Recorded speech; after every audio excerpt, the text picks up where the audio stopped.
is a very fronty map with a wave train. Look at all these waves of low pressure coming at New England.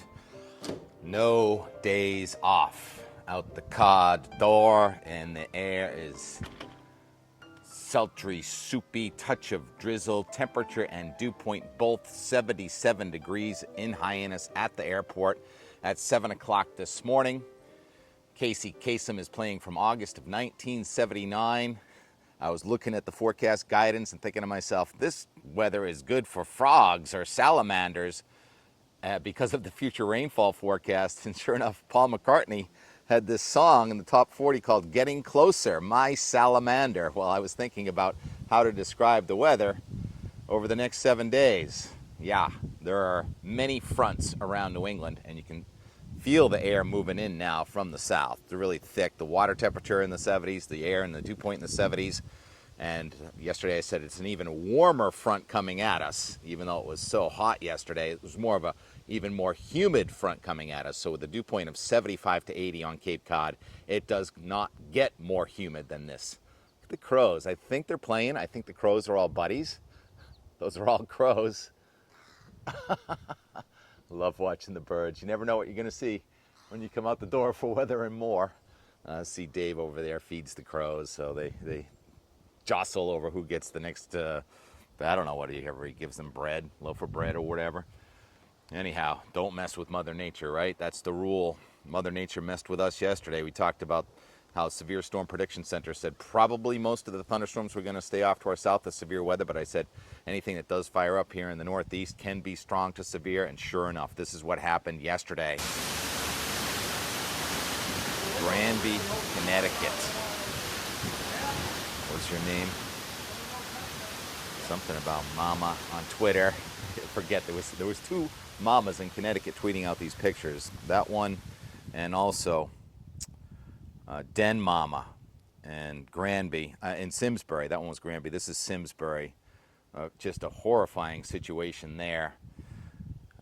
I don't know what happened. I didn't hear of anybody getting hurt, but certainly that hurts mentally and financially when a tree like that goes through your roof. So that's why a lot of us around here cut down the really tall trees near our homes, just because of days like yesterday.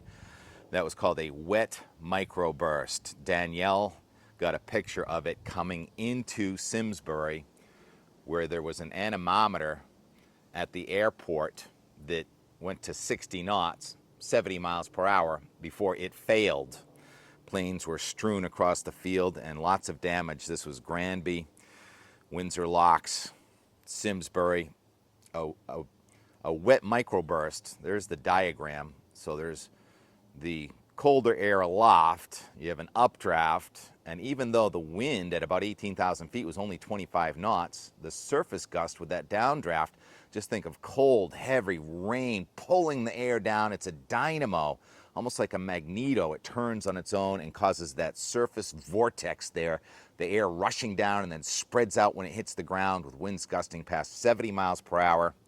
And that storm kind of fluctuated and came back down when it went through Boston at about 4 o'clock. I watched my web camera thinking, is this going to hit my house? Well, at Logan Airport, the wind gusted to 55 miles per hour with almost an inch of rain as that storm just missed Weymouth. Weymouth, I didn't even get any rain. The top of Blue Hill got 0.01. Logan Airport gusted to 55. Blue Hill only gusted to 27. So it's very localized and frightening when these things come right over your house. And we're going to do it again today. We're going to do it again tomorrow, maybe not Monday, because the systems are all lined up. The satellite imagery this morning shows another, we call these mesoscale convective systems, and it's got a rotation there. It's about 1,007 low on a front over Pennsylvania, and that's going to come in today and tonight. The lifted index today is minus 6 degrees Celsius. So that means anytime you get these particles to rise, they're going to be much warmer, 6 degrees Celsius warmer than the surrounding environment up in the sky, and that causes the updraft to continue and generates those severe storms. And you can see that the wind is already stronger here on Cape Cod. So Nantucket Sound yesterday, very light wind. It was so light, in fact, that in Boston, we didn't even make 90 degrees yesterday. It was only 88 degrees due to a sea breeze, while inland it was 95. So there is a heat wave going on, and on Cape Cod it's just ridiculously sticky.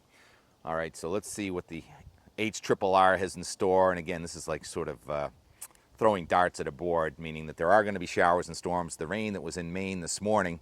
Oh yeah, did I show Rick Butler? Time out. Rick Barber, rather. I had a friend named Rick Butler I used to hang sheetrock with. Rick Barber on the coast in Gunkwit with the lightning as that storm rolled through. He had a downpour at sunrise. That's now moved into Maine. There's the radar image. So that rain in Maine is moving out. Okay, thanks. Back to the HRRR. And there are more showers and storms developing in New York and coming in almost the same areas as yesterday. Connecticut, Western Massachusetts, but just about anybody is vulnerable. And as the sun goes down, those storms start to weaken and may hold together all the way into Boston. And then they tend to dissipate at night. And plus that wave of low pressure is going to go by.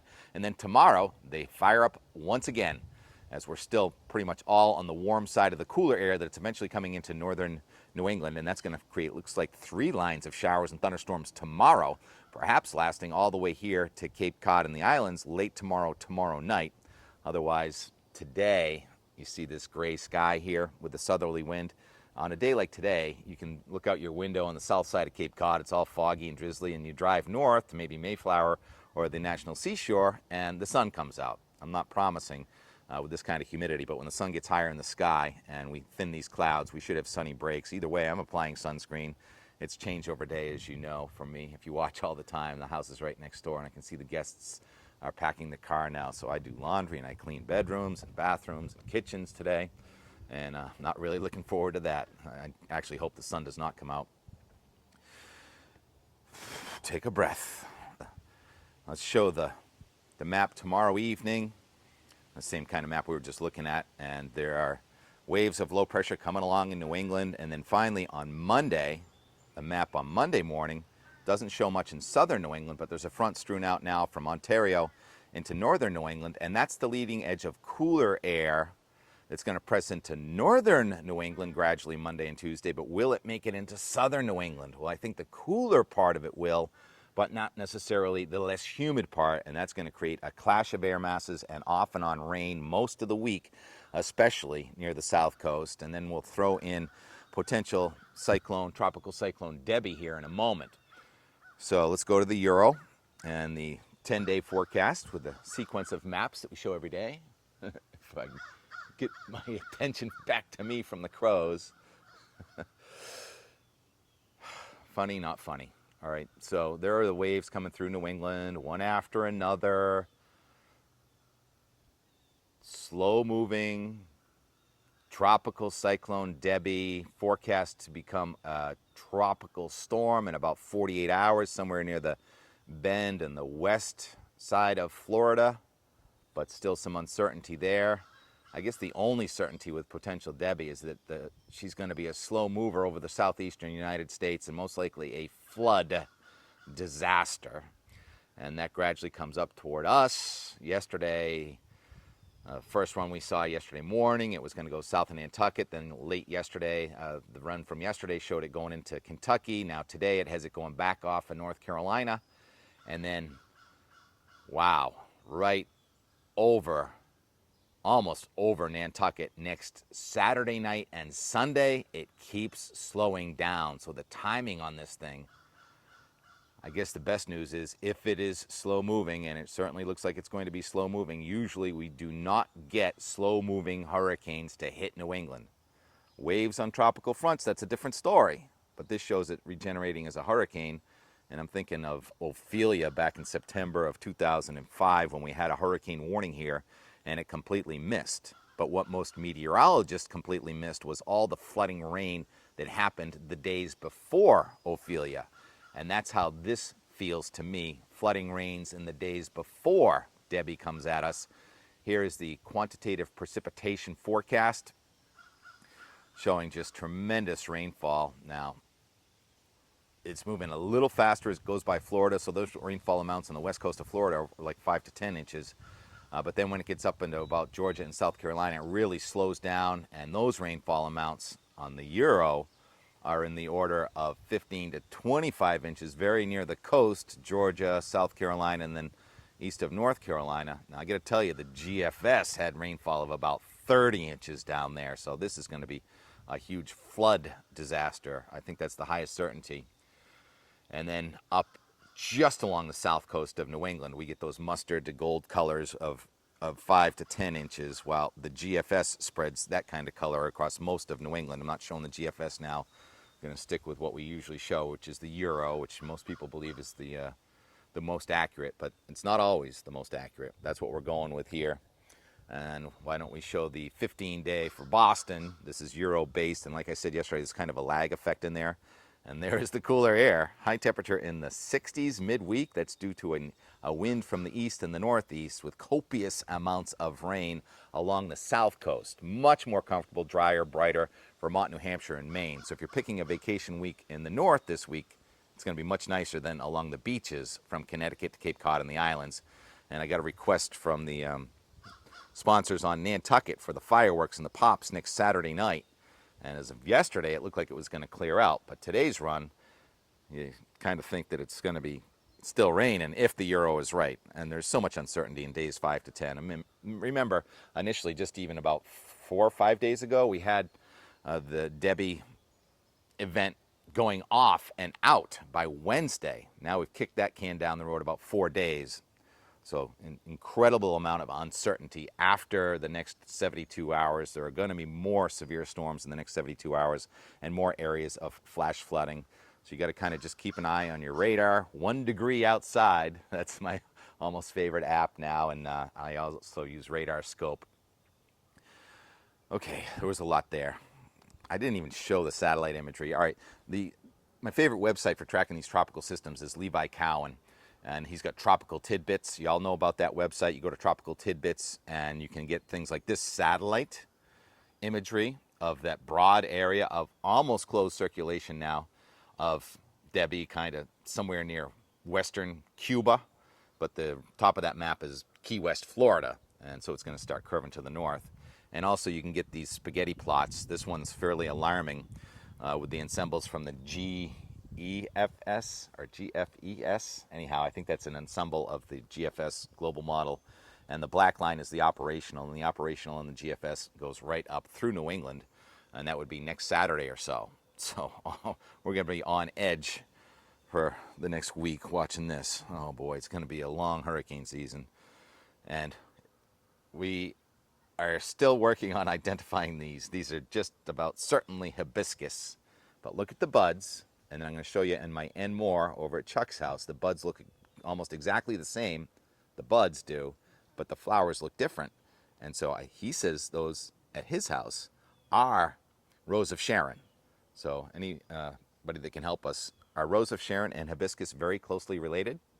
And also the turkeys and the rabbits hanging out together, and a walk down the Regis Memorial Pathway, and a time lapse of at the end, time lapse of the weather at my house in Weymouth yesterday with the glassy water, the boats pointed toward the east until that thunderstorm came in. While the air at the surface was coming from the east, the air in the sky was coming from the west, and that severe thunderstorm with 55-mile-an-hour winds completely missed my house by about 2 miles in Weymouth yesterday. No rain. So hopefully those bad storms miss your house. We're at 13 minutes. There's always more and more and more. Here is yesterday, Friday, August 2nd.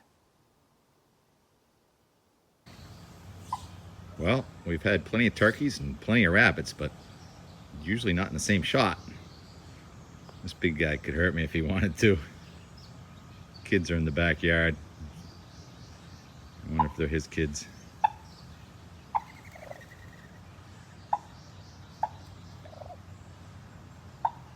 It's hot on Cape Cod. We're about 90, and there's very little wind today. I hear the heat index near New York City is 110, 115. It's always worse somewhere else. I think we've got as much high cloudiness as we've got smoke in the sky, and severe thunderstorms coming out of New York into western New England. See what happens the rest of the day and overnight. Out this door to the Regis Memorial Pathway. to the official Bass River Beauty rain gauge man.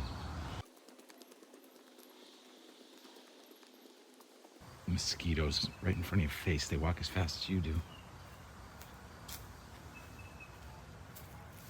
Mushrooms. You growing mushrooms? You growing mushrooms? You growing mushrooms? They're very dull this year. We used to have lots of colors. The pyramid farm is growing. Yes, I watched this all. It was all moldy and mildewy. It's looking beautiful now. And what's that thing called? That animal down there? I forgot. Yeah. That's the Sphinx. The Sphinx. Fits right in. I don't know what to build next. A better rain gauge. How's that Tempest doing? 88 was the high today. Again, that goes in the record book. Second time in the summer we hit 88.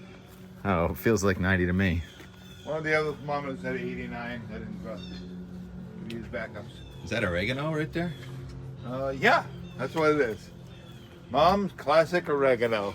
All right, so we've got a correction to the July rainfall here, but we don't know if we trust the man that makes the measurements because his rain gauge is a little obsolete and has turned into a terrarium. It's not obsolete. I have 3 rain gauges, and I take the average of all of them. And one of them goes actually inside the house, which I think is the coolest thing. So he's got a tube right there, and it goes right into the house, and then going next to his fireplace. Top of the old rain gauge, and then another one down here, which used to be in the... So how much rain did you get in July? What did I miss? 1.83.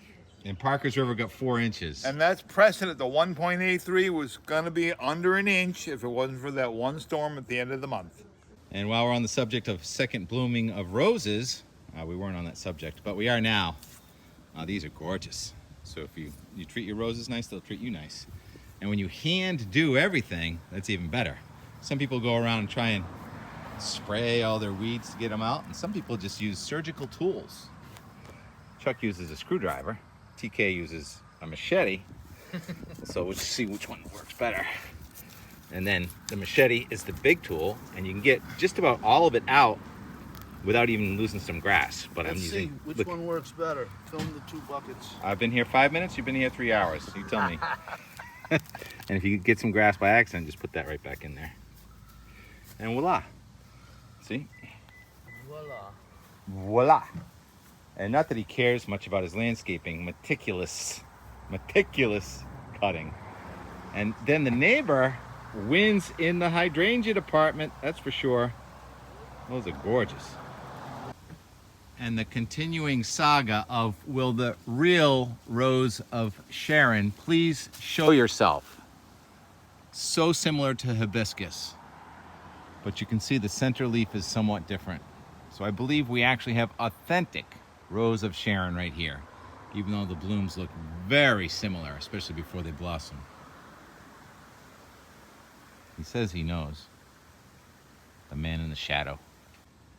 So we got it all here. We got the chimes, we got the bird feeder, we got the art, the wind grabber, and a brand new tool here that measures rain. How come there's an inch of water in here? Does your irrigation get to it? Whoops. Somehow I made that water come on. I don't know how that happened. I think there's a man behind the curtain. So where did this inch of water come from? Just the irrigation?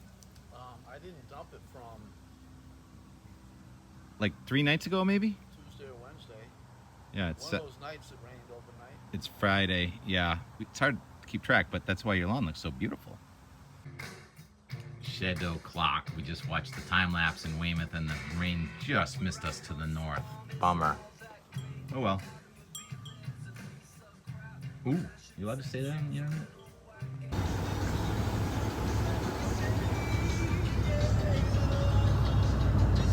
That's it for today. Off into the sunset.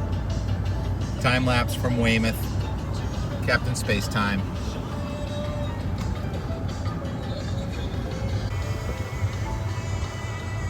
Backwoods near Bass River. Dennis turns into Yarmouth Port. And this farm stand I've yet to visit. It's on our list of things to do.